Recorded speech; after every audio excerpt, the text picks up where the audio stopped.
दोस्तों नमस्कार। अब अपन पहले वाला जो अपना वीडियो चल रहा था, क्लास चल रही थी, उसमें राष्ट्रपति एवं राज्यपाल की विधायी शक्तियों का अपन अध्ययन कर रहे थे और हमने उस पॉइंट में दोनों की कुछ तुलनात्मक अध्ययन किया था दोनों का, जिसमें पहला था सत्राहूत करना, सत्रावसन करना, लोकसभा को भंग करना। दूसरा पॉइंट था राज्यसभा में 12 सदस्य, उधर विधान परिषद में 1/6 सदस्य। इधर 4 आधारों पे साहित्य, विज्ञान, कला, समाज सेवा। उधर राज्यपाल 4 के बजाय 5 आधारों पे मनोनीत करता है, साहित्य, विज्ञान, कला, समाज सेवा। 4 तो बिल्कुल समान थे, लेकिन 5वां है सहकारी आंदोलन या सहकारिता से जुड़े हुए व्यक्ति का भी उसमें मनोनयन किया जा सकता है। इसके बाद में एंग्लो इंडियन वाला था कि लोकसभा में 2 सदस्यों को एंग्लो इंडियन के रूप में मनोनीत करता है, जबकि विधानसभा में राज्यपाल 1 सदस्य को एंग्लो इंडियन के रूप में मनोनीत करता है। लेकिन मैंने वहां पे बताया था आपको 104वां संविधान संशोधन, और उसमें कुछ परिवर्तन किया गया था संविधान में। और क्या परिवर्तन था वो कि एक तो एससी और एसटी को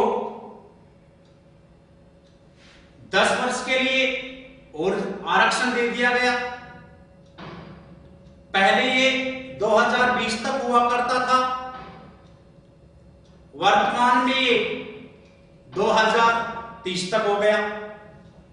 और एक जो मैं पॉइंट पे विचार डाल रहा हूं, प्रकाश डाल रहा हूं, वो ये ध्यान रखिएगा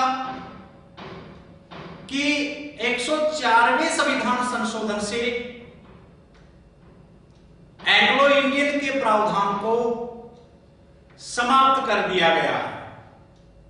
इसके बाद अपन संयुक्त अधिवेशन के बारे में पढ़ रहे थे। अनुच्छेद 108 के तहत संसद में यह प्रावधान है, विधानमंडल में संयुक्त अधिवेशन का कोई प्रावधान नहीं है।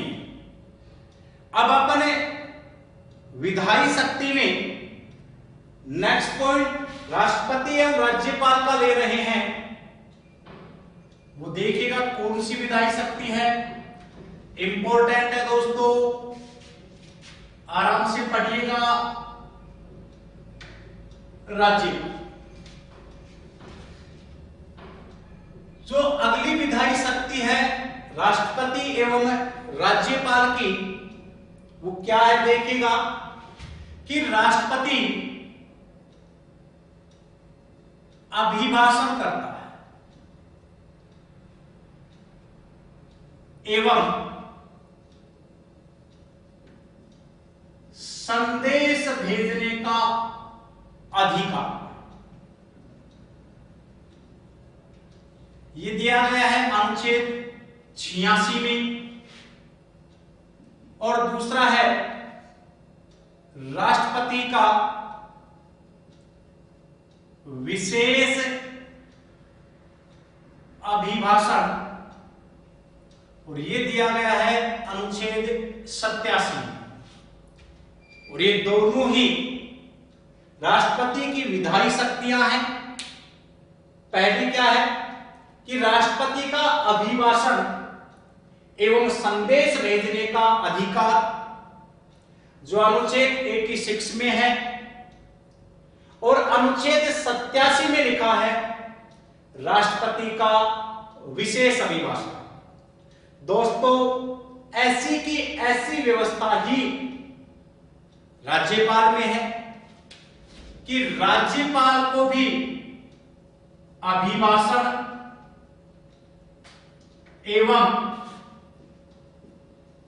संदेश भेजने का अधिकार है और दूसरा राज्यपाल का विशेष अभिभाषण। अब दोनों की समान कंडीशन है, चाहे वो अभिभाषण हो या अभिभाषण। देखिएगा, मैं पहले पॉइंट की बात कर रहा हूं, अभिभाषण।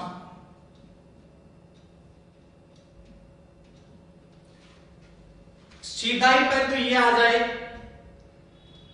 कि अभिभाषण करने का जो अधिकार है वो संविधान में केवल दो ही व्यक्तियों के पास है, एक राष्ट्रपति के पास है, एक राज्यपाल के पास है।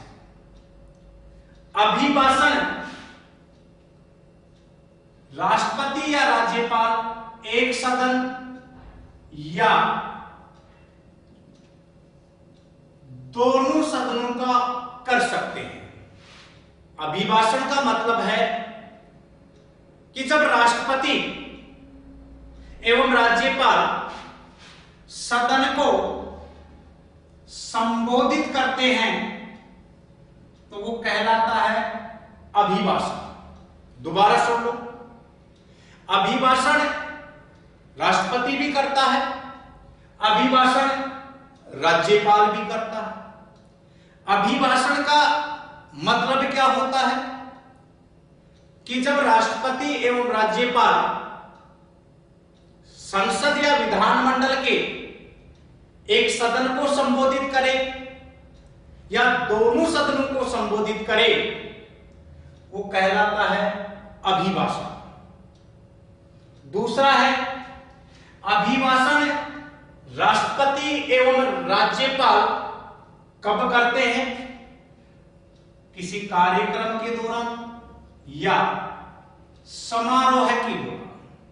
कि सदन में यदि कोई कार्यक्रम हो रहा है या कोई समारोह हो रहा है तो उस स्थिति में राष्ट्रपति एवं राज्यपाल को अभिभाषण करने का अधिकार है। दूसरा है संदेश भेजना। दोस्तों, एक क्वेश्चन आया है कि संदेश भेजना है कि संदेश भेजना क्या है राष्ट्रपति और राज्यपाल का? तो उसमें था ऑप्शन ए शक्ति है, ऑप्शन बी अधिकार है, ऑप्शन सी कर्तव्य है। जैसे इस प्रकार था कि संदेश भेजना है राष्ट्रपति या राज्यपाल का शक्ति, कर्तव्य, अधिकार और ऑप्शन 4 इनमें से कोई नहीं। तो सुनिएगा दोस्तों, संदेश भेजना राष्ट्रपति एवं राज्यपाल का क्या है? अधिकार है। ये शक्ति नहीं है, ये कर्तव्य नहीं है।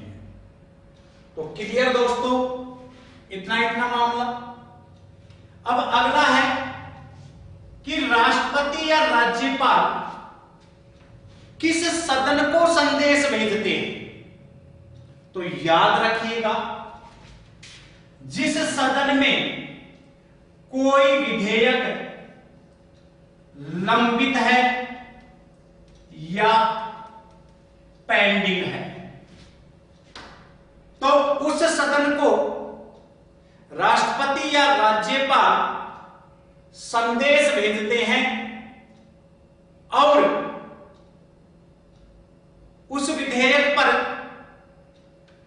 तुरंत रूप से कार्यवाही करने के लिए कहते हैं। याद रखिएगा, संदेश भेजना दोनों का ही अधिकार है। संदेश राष्ट्रपति एवं राज्यपाल किसी भी सदन को भेज सकते हैं एवं विशेषकर तो विशेषकर उस सदन को भेजेंगे जिस सदन में कोई विधेयक पेंडिंग हो। क्लियर दोस्तों? पहला पॉइंट, अभिभाषण एवं संदेश भेजने का अधिकार, चाहे वो राष्ट्रपति का हो और चाहे वो राज्यपाल का। अभिभाषण दोनों का ही अर्थ है कि अभिभाषण का सामान्य अर्थ है सदनों को जब संबोधित किया जाए, राष्ट्रपति एवं राज्यपाल। अभिभाषण का प्रयोग कहां होता है? कार्यक्रम या समारोह में होता है। इधर भी कार्यक्रम या समारोह में अभिभाषण दिया जाता है। लेकिन अभी तक इंडियन कॉन्स्टिट्यूशन के इतिहास में अभिभाषण के उदाहरण नगण्य रूप से देखने को मिलते हैं। इसके बाद में संदेश भेजना, इधर भी है संदेश भेजना। तो संदेश भेजना राष्ट्रपति और राज्यपाल का क्या है? अधिकार है। राष्ट्रपति एवं राज्यपाल संदेश किसको भेजते हैं? तो पहला पॉइंट याद रखिएगा, संदेश किसी भी सदन को भेजा जा सकता है, राज्यसभा या लोकसभा। लेकिन विशेषकर किस सदन को भेजा जाएगा? जिस सदन में कोई विधेयक पेंडिंग पड़ा। जैसे राज्यसभा से कोई विधेयक पारित हुआ, लोकसभा में गया, लोकसभा में वो विधेयक पेंडिंग है, तो राष्ट्रपति उस पेंडिंग विधेयक जिस सदन में है उस सदन को क्या भेजता है? संदेश भेजता है।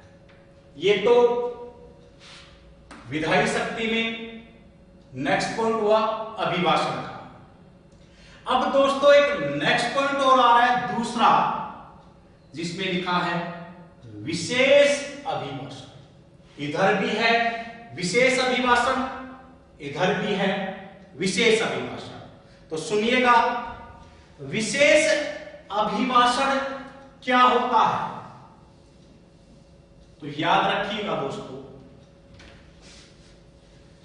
कि अभिभाषण है वो एक सदन का भी हो सकता है, तो दोनों सदनों का भी हो सकता है। लेकिन विशेष अभिभाषण दोनों सदनों का ही होता है। याद रखिएगा कि विशेष अभिभाषण इधर भी दोनों सदनों का होता है, इधर भी दोनों सदनों का होता है। जबकि अभिभाषण एक सदन का भी हो सकता है तो दोनों सदनों का भी हो सकता है, लेकिन विशेष अभिभाषण दोनों सदनों का ही होगा। कब होगा? तो विशेष अभिभाषण की दो कंडीशन है। विशेष अभिभाषण दो ही बार होता है। पहला, जब नई लोकसभा या विधानसभा गठित होकर सदन में जाती है तो राष्ट्रपति एवं राज्यपाल विशेष अभिभाषण बुलाते हैं। और दूसरा, सत्र के शुरुआत के प्रथम दिन, कि जब सत्र शुरुआत होता है, जैसे पहला सत्र कौन सा है? बजट सत्र। तो सत्र के प्रारंभ में जब शुरुआत होती है सत्र की, तो सत्र के प्रारंभ में राष्ट्रपति क्या करता है? विशेष अभिभाषण बुलाता है। दोबारा सुन लीजिएगा, भाषण एवं अभिभाषण, विशेष अभिभाषण और अभिभाषण में अंतर क्या होता है? मैं बात कर रहा हूं अभिभाषण की, कि अभिभाषण एक सदन का या दोनों सदनों का हो सकता है। जबकि विशेष अभिभाषण दोनों सदनों का ही होता है, एक सदन का नहीं होता है। अभिभाषण का प्रयोग कार्यक्रम या समारोह के दौरान हो सकता है, लेकिन विशेष अभिभाषण जो अनुच्छेद 87 में लिखा गया है वो सिर्फ दो ही कंडीशन में होता है। नंबर 1, जब नई लोकसभा या विधानसभा नए चुनाव होते हैं और नए चुनाव में लोकसभा गठित होकर के जब पहली बार सदन में जाती है तो राष्ट्रपति या राज्यपाल लोकसभा या विधानसभा का विशेष अभिभाषण बुलाते हैं। दूसरा, सत्र के प्रारंभ में, कि जब सत्र की शुरुआत होती है बजट सत्र से, तो सत्र के प्रारंभ में राष्ट्रपति और राज्यपाल संसद ओब्लिक विधानमंडल का विशेष सत्र बुलाते हैं। एक अगला क्वेश्चन यह आता है कि राष्ट्रपति जो विशेष अभिभाषण बुलाता है, राष्ट्रपति का जो संबोधन होता है, राष्ट्रपति का जो धन्यवाद प्रस्ताव होता है, वो तैयार कौन करता है? विशेष अभिभाषण के दौरान। तो विशेष अभिभाषण का धन्यवाद प्रस्ताव है वो मंत्री परिषद के द्वारा तैयार किया जाता है। किसके द्वारा तैयार किया जाता है? मंत्री परिषद के द्वारा। याद रखिएगा दोस्तों, ये था अभिभाषण एवं विशेष अभिभाषण। ये भी राष्ट्रपति की एवं राज्यपाल की विधायी शक्तियां हैं। इसके बाद अपन नेक्स्ट पॉइंट की बात करते हैं।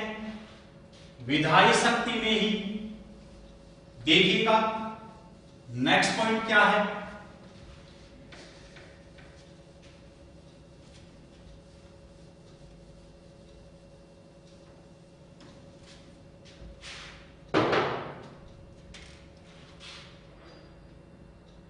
नेक्स्ट पॉइंट है विधायी शक्ति में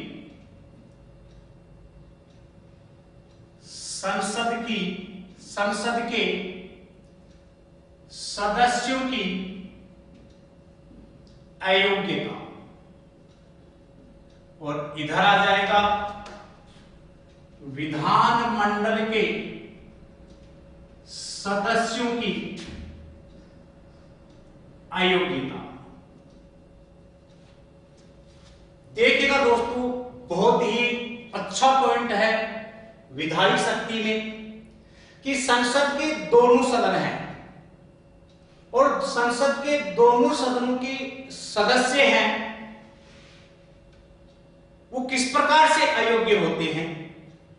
उसी प्रकार विधानमंडल के भी दो सदन हैं, विधान परिषद और विधानसभा। उनकी अयोग्यता का निर्धारण भी किस प्रकार से होता है। तो देखिएगा दोस्तों, संसद ओब्लिक विधानमंडल के सदस्यों की अयोग्यता का निर्धारण दो प्रकार से होता है। कितने प्रकार से होता है? दो प्रकार से। चाहे इधर वाला पढ़ लो और चाहे राज्यपाल वाला पढ़ लो, दोनों में ही समान कंडीशन है। पहली अयोग्यता का आधार बता रहा हूं मैं कि संसद द्वारा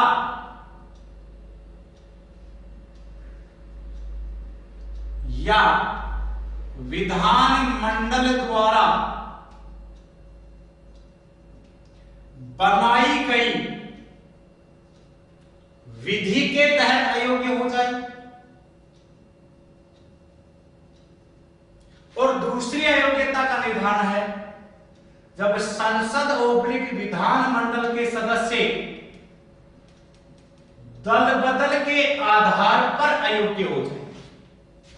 सुनना कि संसद ओब्लिक विधानमंडल के जो सदस्य हैं उनकी अयोग्यता का पैमाना दो प्रकार से होता है। पहला, संसद ओब्लिक विधानमंडल द्वारा बनाई गई विधि के तहत वो अयोग्य हो जाए। और दूसरा है, दल बदल के आधार पर संसद ओब्लिक विधानमंडल के सदस्य अयोग्य हो जाए। तो मैं पहले पॉइंट की बात कर रहा हूं, संसद ओब्लिक विधानमंडल द्वारा बनाई गई विधि के तहत अयोग्य हो। देखिएगा दोस्तों, संसद ने या विधानमंडल ने अपने सदस्यों के लिए योग्यता से संबंधित कुछ विधि बनाई है। जैसे वो किसी लाभ के पद पे हो, या दिवालिया हो जाए, या पागल हो जाए, या भ्रष्टाचार के आरोपों में गिर जाए, या उसे 2 वर्ष से अधिक की सजा हो। ऐसा संसद ओब्लिक विधानमंडल ने एक विधि बनाई है कि कोई भी व्यक्ति लाभ के पद पे नहीं होना चाहिए, संसद का सदस्य या विधानमंडल का सदस्य, या फिर वो दिवालिया न हो, पागल ना हो, भ्रष्टाचारी ना हो, या किसी मामले में उसे 2 वर्ष से ज्यादा की सजा न। यह बनाई है संसद ओब्लिक विधानमंडल ने एक विधि बनाई है। यदि इस प्रकार से कोई संसद ओब्लिक विधानमंडल का सदस्य अयोग्य हो जाता है, तो याद रखिएगा दोस्तों, उसकी अयोग्यता का निर्धारण कौन करेगा? उसकी अयोग्यता का निर्धारण केंद्र में राष्ट्रपति करता है एवं राज्य में कौन करता है? दोस्तों, राज्यपाल करता है। और संसद ओब्लिक विधानमंडल द्वारा बनाई गई विधि के तहत संसद के सदस्य अयोग्य होते हैं और उनका निर्धारण केंद्र में राष्ट्रपति द्वारा किया जाता है कि वो योग्य हैं या अयोग्य हैं, एवं राज्य में राज्यपाल द्वारा किया जाता है। राष्ट्रपति एवं राज्यपाल इसका निर्धारण केंद्रीय निर्वाचन आयोग के परामर्श पे करते हैं। ये राष्ट्रपति एवं राज्यपाल की विधायी शक्ति का प्रारूप है। दूसरी अयोग्यता की बात कर रहा हूं मैं, दल बदल के आधार पर, कि यदि संसद के किसी सदन का कोई सदस्य है या विधानमंडल के किसी सदन का कोई सदस्य है और यदि वो दल बदल के आधार पर अयोग्य हो जाता है, तो उसकी अयोग्यता का निर्धारण संबंधित सदन के अध्यक्ष एवं उपाध्यक्ष द्वारा किया जाता है। जैसे लोकसभा से कोई सदस्य है जो दल बदल के आधार पर अयोग्य हो गया है, तो उसकी अयोग्यता का निर्धारण लोकसभा से लोकसभा अध्यक्ष करेगा एवं राज्यसभा से सभापति करेगा। वैसे ही विधानसभा और विधान परिषद का मामला है कि विधानसभा से यदि कोई सदस्य अयोग्य हो जाता है तो उसकी अयोग्यता का निर्धारण विधानसभा से विधानसभा अध्यक्ष करेगा और विधान परिषद से इसका सभापति करेगा। अगला एक और इंपॉर्टेंट मामला कि दल बदल से संबंधित कौन सी अनुसूची है, तो याद रखिएगा दल बदल से संबंधित संविधान की 10वीं अनुसूची है दोस्तों। सीधा ही क्वेश्चन आ जाए कि 10वीं अनुसूची का संबंध है एक शपथ से, वेतन से, राज्यसभा की सीटों के आवंटन से या दल बदल से। तो 10वीं अनुसूची का संबंध है दल बदल से। और ये 10वीं अनुसूची कब जोड़ी गई है दोस्तों? ये 10वीं अनुसूची जोड़ी गई है 52वें संविधान संशोधन 1985 के तहत। तो याद रखिएगा दोस्तों, संसद में या विधानमंडल में अयोग्यताओं का निर्धारण दो प्रकार से किया जाता है। एक तो संसद और विधानमंडल ने अपनी विधि बनाई है, और वो विधि क्या है कि संसद और विधानमंडल के किसी भी सदन का सदस्य लाभ के पद पे नहीं होना चाहिए, दिवालिया, पागल, भ्रष्टाचारी नहीं होना चाहिए। अगर ऐसा हुआ तो उसका निर्धारण करेगा कौन? उसका निर्धारण करेगा राष्ट्रपति ओब्लिक राज्यपाल। और राष्ट्रपति एवं राज्यपाल इसका निर्धारण किसके परामर्श पे करेंगे? इलेक्शन कमीशन ऑफ इंडिया, केंद्रीय निर्वाचन आयोग के परामर्श पे। जबकि दूसरी अयोग्यता के बारे में बता रहा हूं मैं, दल बदल के आधार पे। और दल बदल के आधार पर सदन के सदस्यों की अयोग्यता का निर्धारण अध्यक्ष एवं सभापति द्वारा किया जाता है।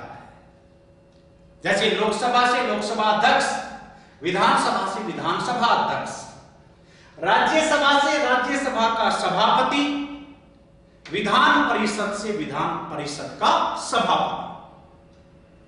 एक दल बदल से संबंधित कौन सी अनुसूची है? वो 10वीं अनुसूची है। और 10वीं अनुसूची भारतीय संविधान में कब जोड़ी गई है? तो ये जोड़ी गई है 52वां संविधान संशोधन 1985। दोस्तों, ये भी राष्ट्रपति एवं राज्यपाल की विधायी शक्ति है। इधर वाला दल बदल वाला मामला अलग है। ये जो कंसेप्ट है, ये राष्ट्रपति और राज्यपाल की कौन सी शक्ति है? विधायी शक्ति। अगली शक्ति के बारे में बात कर रहे हैं। विधायी शक्ति में वेरी वेरी इंपॉर्टेंट और जो है वीटो पावर। याद रखिएगा दोस्तों, बड़ी शिद्दत से समझेंगे वीटो पावर वाले कंसेप्ट को।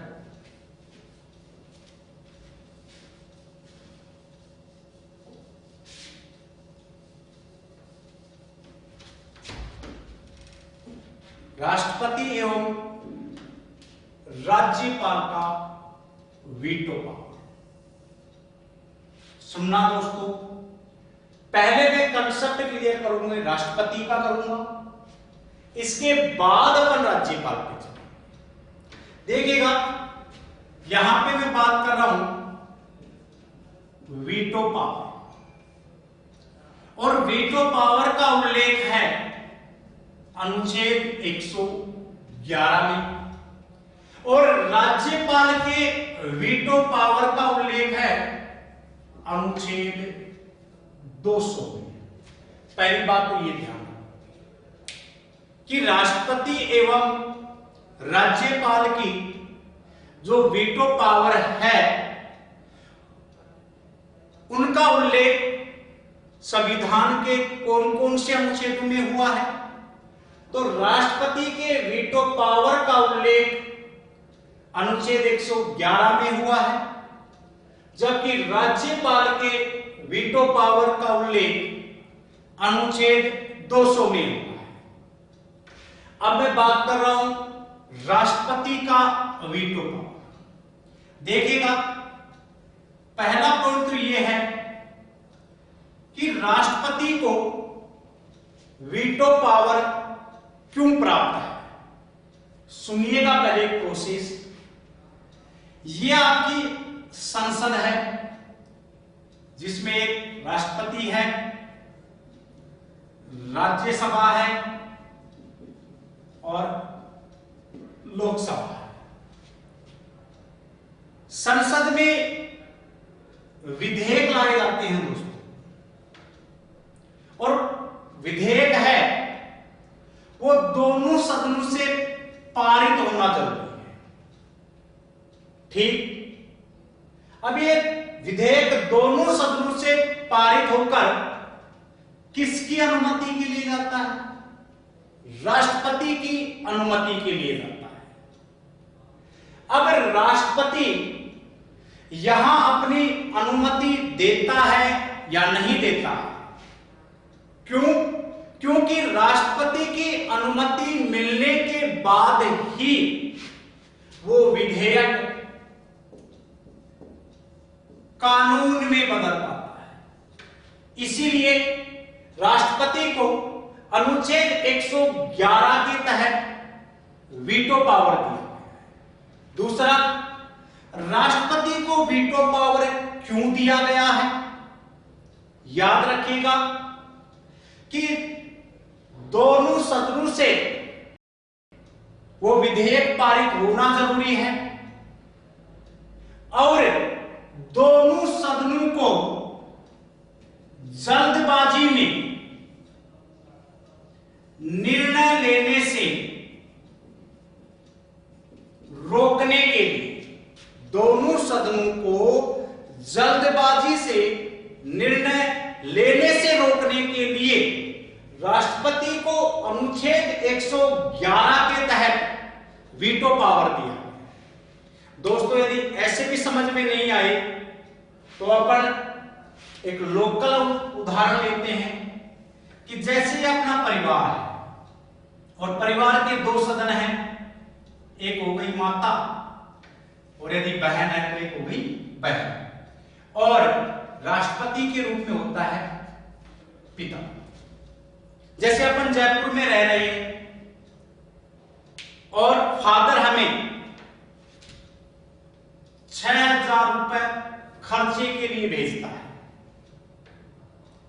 अब आपको ज्यादा खर्चे की जरूरत हो रही है, 6,000 में काम नहीं चल पा रहा है आपका, तो आप धन बढ़ाने से संबंधित एक विधेयक अपने परिवार में लेके आओ। और परिवार के दो सदन कौन से हैं? Mother and sister.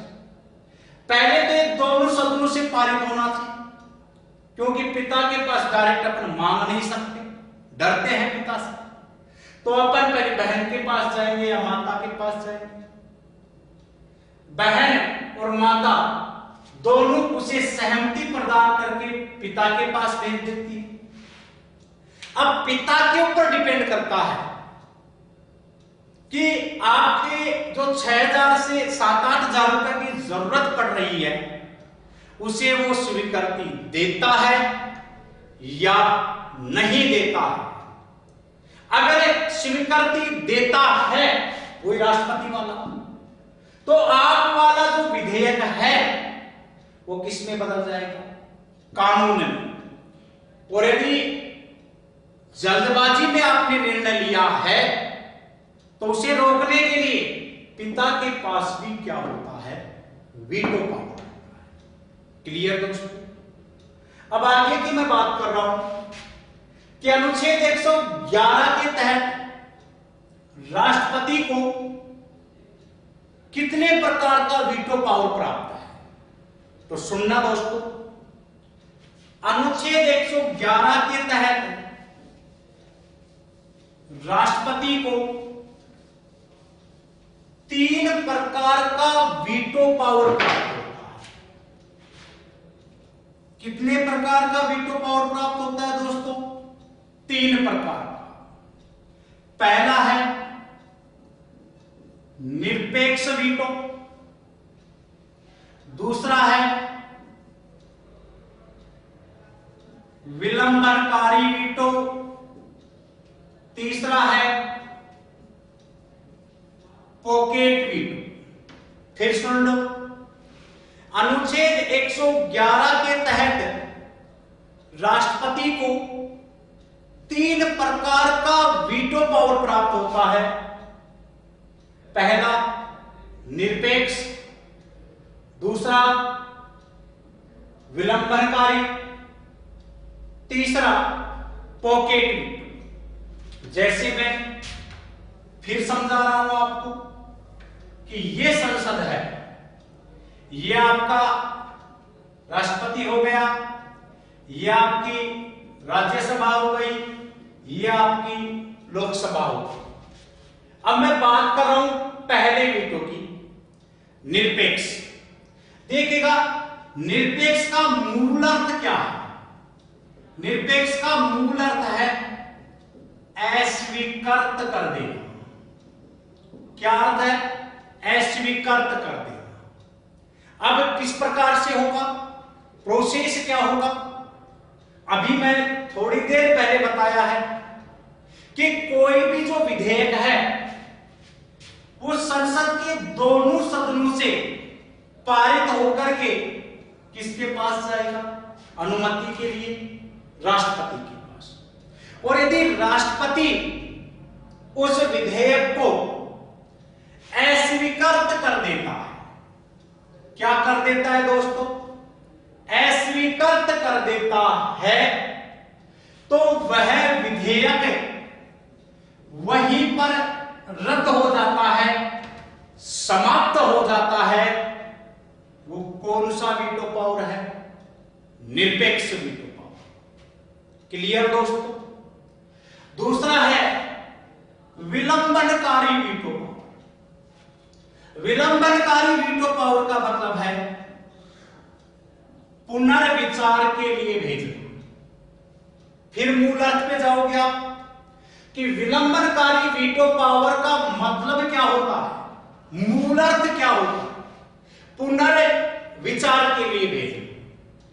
कैसे?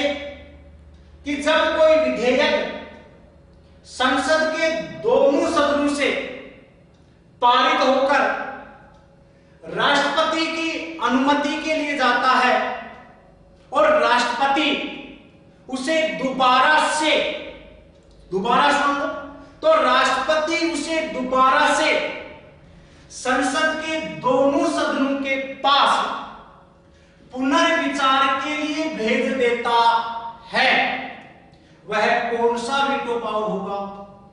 विलंबनकारी वीटो पावर। यह दूसरा वीटो पावर। तीसरा है पॉकेट वीटो। देखो पॉकेट का दूसरा नाम और है जेबी वीटो। पॉकेट वीटो बोल दो या जेबी वीटो। पॉकेट का मतलब है जेब में रख लेना। जेब में रखने का मतलब है न हां न ना, न तो स्वीकृत कर, न वो अस्वीकृत करता है, उसे सिर्फ पेंडिंग में रख देता है।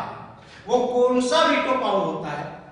Pocket veto. जैसे संसद के दोनों सदनों से कोई विधेयक पारित हुआ, राष्ट्रपति की अनुमति के लिए चला गया और राष्ट्रपति न तो उस विधेयक पर अपनी स्वीकृति देता है और न उसे अस्वीकृत करता है। समय भाव के कारण उसे पेंडिंग बना देता है, लंबित कर देता है।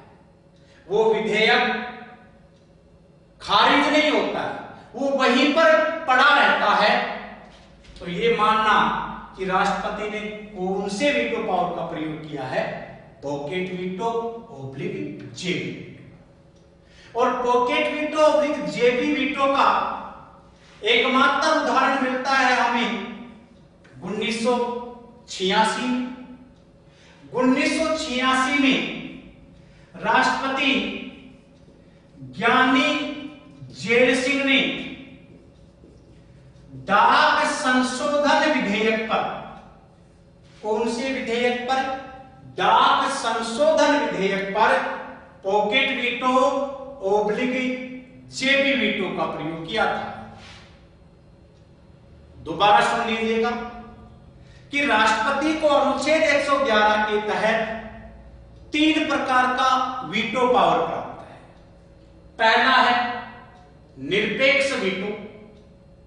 निरपेक्ष वीटो का मूल अर्थ है अस्वीकृत कर देना, कि जब संसद के दोनों सदनों द्वारा पारित किसी विधेयक को राष्ट्रपति अस्वीकृत कर देता है तो वह विधेयक समाप्त हो जाता है। वह कौन सा वीटो पावर कहलाता है? निरपेक्ष वीटो पावर। इसके बाद में दूसरा वीटो पावर है निलंबनकारी वीटो पावर। यह वीटो पावर का मूल अर्थ क्या है? पुनर्विचार के लिए भेजना, कि जब संसद के दोनों सदनों द्वारा पारित किसी विधेयक को राष्ट्रपति दोबारा से संसद के पास भेज देता है तो वह वीटो पावर कौन सा होता है? विलंबनकारी वीटो पावर। तीसरा है पॉकेट वीटो ओब्लिक जेबी वीटो। पॉकेट का मतलब है जेब में रख लेना। जेब में रखने का मतलब है न तो उसे वो स्वीकृति प्रदान करता है और न उसे अस्वीकृत करता है, वो सिर्फ उसे पेंडिंग बना देता है, लंबित कर देता है। वो कौन सा वीटो पावर होता है? पॉकेट वीटो ओब्लिक जेबी वीटो। और पॉकेट वीटो ओब्लिक जेबी वीटो का प्रयोग पहली बार अब तक मात्र एक बार प्रयोग हुआ है 1986 में राष्ट्रपति ज्ञानी जेल सिंह के द्वारा। किस विधेयक पे हुआ? डाक संशोधन विधेयक। ये तो था अनुच्छेद 111 में राष्ट्रपति का वीटो। अब अपन दोस्तों देखेंगे राज्यपाल का वीटो पावर। और राज्यपाल का जो वीटो पावर है वो अनुच्छेद 200 में दिया है। दोस्तों ध्यान रखना, राज्यपाल का जो वीटो पावर है, एक तो इसका आर्टिकल याद, दोनों का है। राष्ट्रपति का 111 में है, राज्यपाल का 200 में है। लेकिन राज्यपाल और राष्ट्रपति के वीटो पावर में मूलतः अंतर क्या है, यह समझना दोस्तों। देखिएगा, राष्ट्रपति के पास अनुच्छेद 111 में 3 विकल्प थे। एक तो स्वीकृत करना, एक अस्वीकृत करना और एक था पुनर्विचार के लिए। ऑप्शन तो 3 ही थे आपके, निरपेक्ष है, विलंबनकारी है, पॉकेट है। अब अपन ये नहीं लेंगे, अपन विकल्प के रूप में बात करेंगे कि पहला, यदि राष्ट्रपति किसी विधेयक को स्वीकृत करता है तो कानून बन जाता है, अस्वीकृत करता है तो वह समाप्त हो जाता है और पुनर्विचार के लिए भी वो भेज सकता है। यानी राष्ट्रपति को अनुच्छेद 111 के तहत किसी विधेयक पर कितने विकल्प हैं? 3 विकल्प हैं। जबकि राज्यपाल के वीटो पावर में अनुच्छेद 200 में राज्यपाल के पास दोस्तों 4 विकल्प हैं। अंतर सुनते जाना, राष्ट्रपति के पास कितने विकल्प? 3। राज्यपाल के पास कितने विकल्प हैं? 4। और वो चार विकल्प कौन कौन से हैं सुनिएगा। पहला स्वीकृत, दूसरा अस्वीकृत, तीसरा पुनर्विचार। देखो तीन विकल्प तो दोनों के पास समान है। स्वीकृत करेंगे दोनों कानून बन जाएगा, अस्वीकृत करेंगे दोनों विधेयक समाप्त हो जाएगा, और दोनों पुनर्विचार के लिए भी भेज सकते हैं किसी विधेयक को।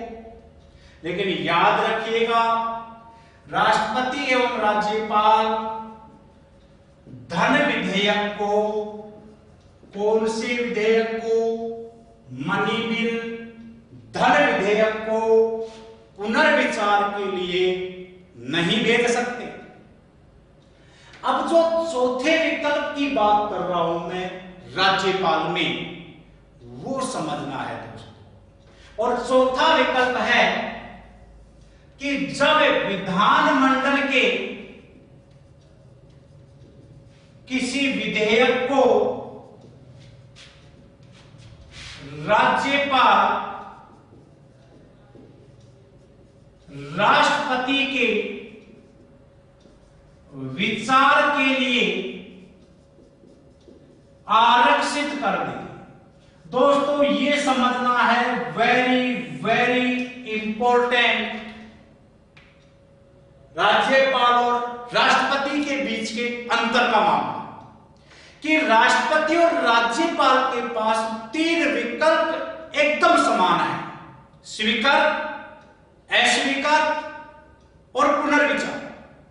लेकिन अनुच्छेद 200 के तहत राज्यपाल के पास एक एक्स्ट्रा चौथा विकल्प और है कि राज्यपाल यदि किसी विधेयक को राष्ट्रपति के विचार के लिए आरक्षित कर दे तो दोस्तों क्या होगा। सुनना दोस्तों, मैं चौथे पॉइंट को ही समझा और काफी बार क्वेश्चन पूछा जा चुका है यहां से, तो सुनना। मैं बात कर रहा हूं चौथे विकल्प की, कि यदि विधानमंडल द्वारा पारित किसी विधेयक को राज्यपाल राष्ट्रपति के विचार के लिए आरक्षित कर दे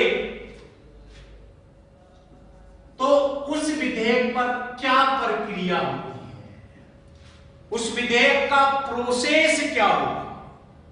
सुनना, पहला कि यदि किसी विधेयक को राज्यपाल राष्ट्रपति के विचार के लिए आरक्षित कर दे तब उस विधेयक पर कानून बनाने की संपूर्ण शक्ति राष्ट्रपति में निहित हो जाती है। याद रखना दोस्तों, वहां राज्यपाल के पास कोई अधिकार नहीं होगा और टोटल अधिकार किसके पास चला जाता है, राष्ट्रपति के पास चला जाता है। दूसरा, अब विधानमंडल वाला जो विधेयक राष्ट्रपति के विचार के लिए आरक्षित हुआ है, उस विधेयक पर राष्ट्रपति के पास वो तीन विकल्प होते हैं। कितने विकल्प होते हैं? वो इधर वाले तीन विकल्प। कौन कौन से? राष्ट्रपति विधानमंडल वाले विधेयक को स्वीकृत कर सकता है। यदि राष्ट्रपति विधानमंडल वाले विधेयक को स्वीकृत करता है तो वह कानून बन जाएगा। दूसरा, वह उसे अस्वीकृत कर सकता है। अस्वीकृत करेगा तो विधानमंडल वाला विधेयक समाप्त हो जाएगा। और तीसरा, वह विधानमंडल वाले विधेयक को पुनः पुनर्विचार के लिए भी भेज सकता है। तो दोस्तों अब अपन इस तीसरे पॉइंट पे देखेंगे, पुनर्विचार वाला, क्योंकि स्वीकृत यदि राष्ट्रपति करेगा तो कानून बन जाएगा, अस्वीकृत करेगा तो समाप्त हो जाएगा। लेकिन जो तीसरा पॉइंट है कि विधानमंडल वाले विधेयक को जब राष्ट्रपति वापस विधानमंडल के पास भेज देता है तो फिर प्रोसेस क्या होगी। तो याद रखिएगा, पहला पॉइंट मैं यहां से बता रहा हूं दोबारा कि पुनर्विचार के लिए भेज देगा तो विधानमंडल के पास उस विधेयक पर विचार करने के लिए 6 माह का समय होता है। कितने माह का समय होता है? 6 माह का। यदि 6 माह में विधानमंडल उस विधेयक को नहीं भेजता है जो राष्ट्रपति ने भेजा है तो वो विधेयक समाप्त हो जाएगा। लेकिन यदि 6 माह के भीतर विधानमंडल उस विधेयक को दोबारा से राष्ट्रपति के पास भेज दे, फिर मैं बात कर रहा हूं, दोबारा से राष्ट्रपति के पास भेज दे, तो राष्ट्रपति के पास केवल 2 ही विकल्प होंगे दोस्तों। नंबर 1, या तो उसे वो स्वीकृत करेगा या उसे वो अस्वीकृत करेगा। विधानमंडल वाले विधेयक को वह दोबारा से पुनर्विचार के लिए नहीं भेज सकता। याद रखिएगा दोस्तों, ये था अपना चौथे विकल्प पे बात कर रहे थे अपन, दोबारा सुन लो। चौथा विकल्प था राज्यपाल के पास कि जब वह विधेयक को राष्ट्रपति के विचार के लिए आरक्षित कर दे अनुच्छेद 200 के तहत, तो उस विधेयक पर संपूर्ण कानून बनाने की शक्ति किसके पास चली जाएगी? राष्ट्रपति के पास। राज्यपाल के लिए उस विधेयक पर कोई शक्ति नहीं होगी। दूसरा, फिर राष्ट्रपति के पास कितने विकल्प होंगे विधानमंडल वाले विधेयक पे?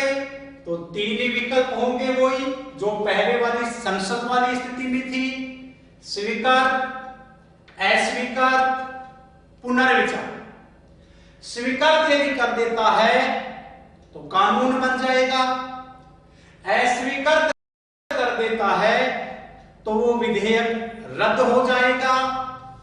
पुनर्विचार के लिए यदि भेज दे, ये पॉइंट पकड़ना है दोबारा से कि विधानमंडल वाले विधेयक को जब राष्ट्रपति पुनर्विचार के लिए भेज दे तो विधानमंडल के पास उस विधेयक पर विचार करने के लिए कितने माह का समय होगा?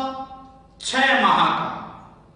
यदि 6 माह में विधानमंडल उस विधेयक को दोबारा से राष्ट्रपति के पास भेज दे तो सुनना दोस्तों, संसद वाले मामले में तो ये था कि यदि संसद पुनर्विचार के लिए दोबारा से उस विधेयक को यदि राष्ट्रपति के पास भेज देता है तो राष्ट्रपति अपनी अनुमति देने के लिए बाध्य था।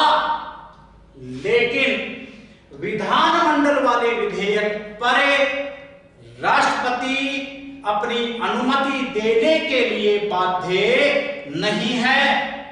वो उसे स्वीकृत कर सकता है, अस्वीकृत भी कर सकता है, लेकिन अनुमति देने के लिए बाध्य नहीं है।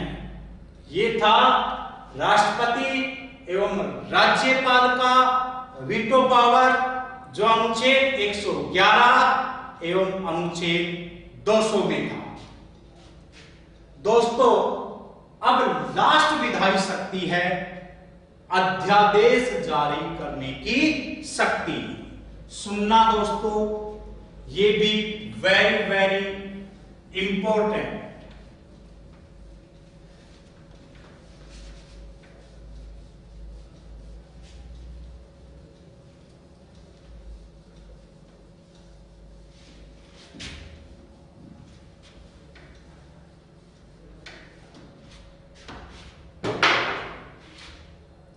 मामला है अध्यादेश जारी करने की शक्ति, और इधर भी है अध्यादेश जारी करने की शक्ति। देखिएगा, राष्ट्रपति जो अध्यादेश जारी करता है वो किस अनुच्छेद के तहत करता है? अनुच्छेद 123 के तहत करता है। और जो राज्यपाल अध्यादेश जारी करता है वो किस अनुच्छेद के तहत करता है? 213 के तहत। पहली बात तो यह आर्टिकल याद रखोगे आप, काफी बार आर्टिकल भी पूछ लिया जाता है कि राष्ट्रपति जो अध्यादेश जारी करता है वो किस अनुच्छेद के तहत करता है? 123 के तहत करता है।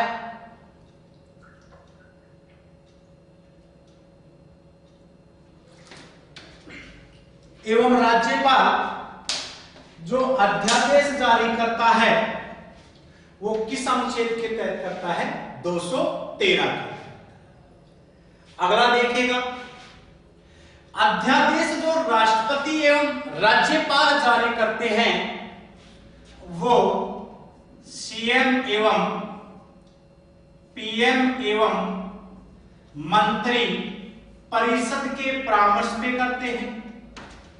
और इधर भी अध्यादेश जो जारी होता है वो भी राज्यपाल सीएम एवं उसकी मंत्री परिषद के परामर्श पर ही जारी करता है।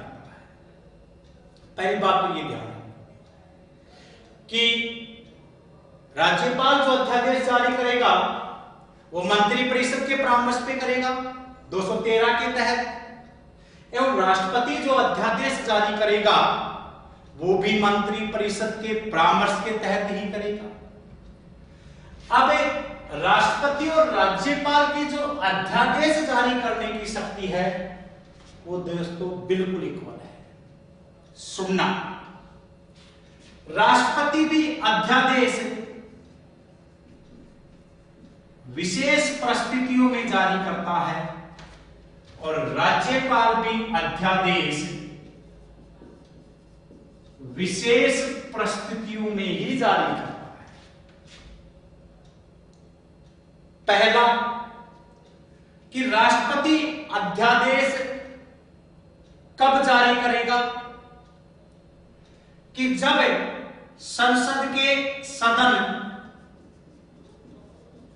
70 में ना हो, अर्थात सत्रावसान हो गया हो और देश को विधि बनाने की आवश्यकता है, किसी कानून की विशेष परिस्थितियों में आवश्यकता पड़ गई है, तो राष्ट्रपति अध्यादेश जारी कर सकता है। तो इधर देख लो, जब विधानमंडल का सत्रावसान हो गया हो या विधानमंडल 70 में नहीं हो तो राज्यपाल अध्यादेश जारी कर सकता है। दूसरा, जब एक सदन 70 में उपस्थित हो, जब एक सदन 70 में उपस्थित हो एवं दूसरा सदन 70 में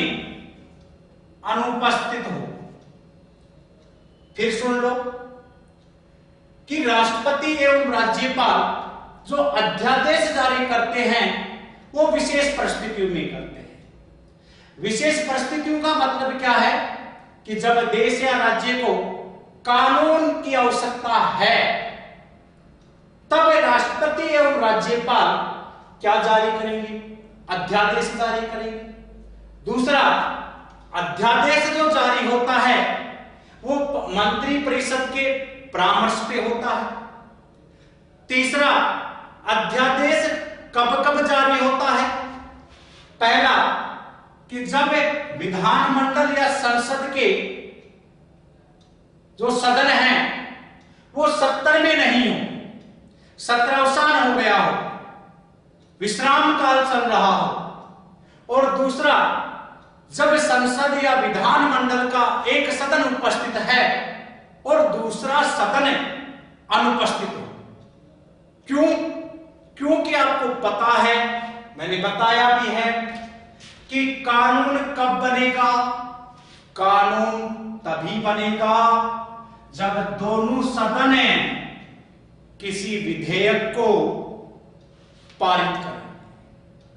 अब एक सदन उपस्थित है और दूसरा सदन अनुपस्थित है तो आपको पता है वो विधेयक पारित तो होने वाला नहीं है।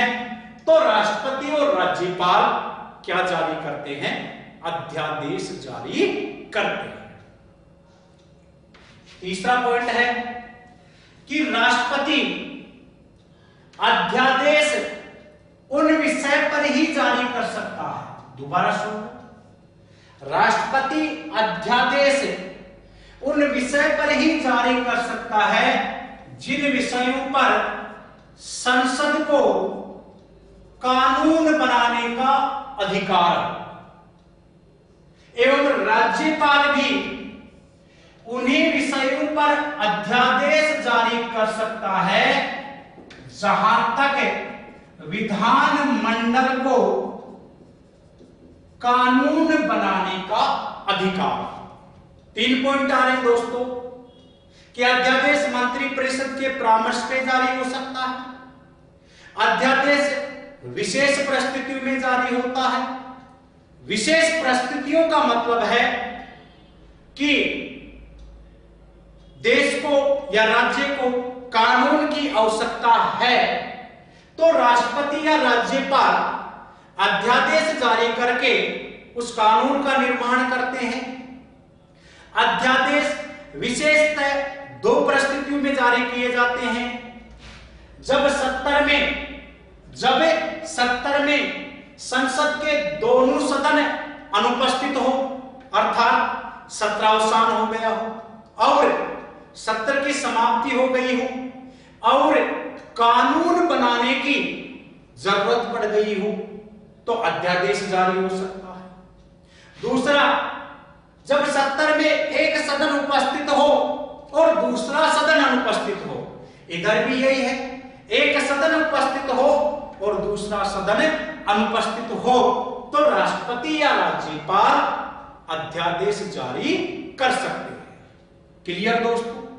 तीसरा पॉइंट, राष्ट्रपति अध्यादेश उन विषयों पर ही जारी कर सकता है, उन सब्जेक्ट्स पर ही जारी कर सकता है जहां तक संसद को कानून बनाने का अधिकार हो, जबकि राज्यपाल भी उन्हीं विषयों पर अध्यादेश जारी कर सकता है जहां तक विधानमंडल को कानून बनाने का अधिकार हो।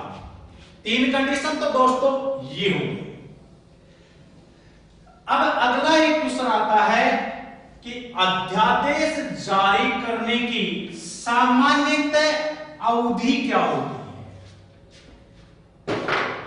तो याद रखिएगा, अध्यादेश जारी करने की सामान्य अवधि 6 सप्ताह होती है। चाहे इधर की बात कर लो चाहे इधर की बात कर लो कि राष्ट्रपति एवं राज्यपाल जो अध्यादेश जारी करते हैं उनकी सामान्य अवधि कितने दिन की होती है? 6 सप्ताह की। एवं अधिकतम अवधि कितनी होती है? 6 माह।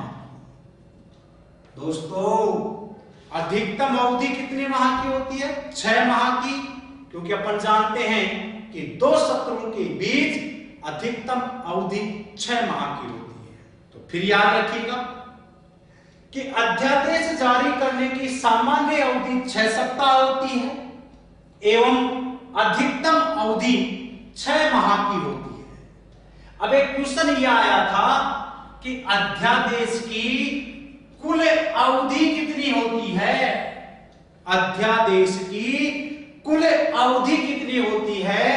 तो ये होती है दोस्तों 7.5 माह। देखिएगा 6 सप्ताह, इसका मतलब 42 दिन, 6 माह, तो 6 माह और 42 दिन, टोटल अवधि कितने माह की हो गई है?